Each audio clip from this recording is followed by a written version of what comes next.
Second সিটে হিসাব হবে আমানতের। তোমাকে দারোয়ান রেখেছিল, তুমি ঘর দখল করেছো।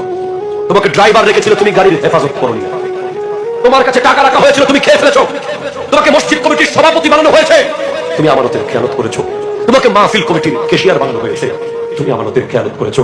আর এক একজন মানুষকে জিজ্ঞেস করা হবে, চোখ দেওয়া হয়েছে আমানত, মুখ দেওয়া হয়েছে আমানত, কলব দেওয়া হয়েছে আমানত, ফুসফুস দেওয়া হয়েছে আমানত, কিডনি দেওয়া হয়েছে আমানত, লিভার দেওয়া হয়েছে আমানত, হাত দেওয়া হয়েছে আমানত, পা দেওয়া হয়েছে আমানত। সবগুলো দিয়েছেন কে? কোন কাজে দেওয়া হয়েছে? প্রত্যেকটা আমানতের হিসাব দিতে হবে। দিতে না পারলে নিচে ফেলে দেওয়া হবে সাথে সাথে। 3 নম্বরে এসে দিতে হবে হিসাব। 3 নম্বর সিঁড়িতে যদি উঠতে পারেন, আমানতের হিসাব দিয়ে হিসাব জিজ্ঞেস করা হবে আত্মীয়তা। আত্মীয়তা, আত্মীয়তা। কতদিন হয়ে গেছে ফুফুর বাড়িতে গিয়েছেন, কত বছর হয়ে গেছে খালাকে দেখতে গিয়েছেন, কত যুগ হয়ে গেছে গরিব দুলাভাইয়ের খবর নিয়েছেন। দুলাভাই যেটা পয়সাওয়ালা, সেই বোনের সাথে সম্পর্ক বেশি। যেই বোন গরিব, ওই বোনের সাথে সম্পর্ক নাই। হিসাব দেওয়া হবে, হিসাব নেওয়া হবে। না পারলে অন দ্য স্পট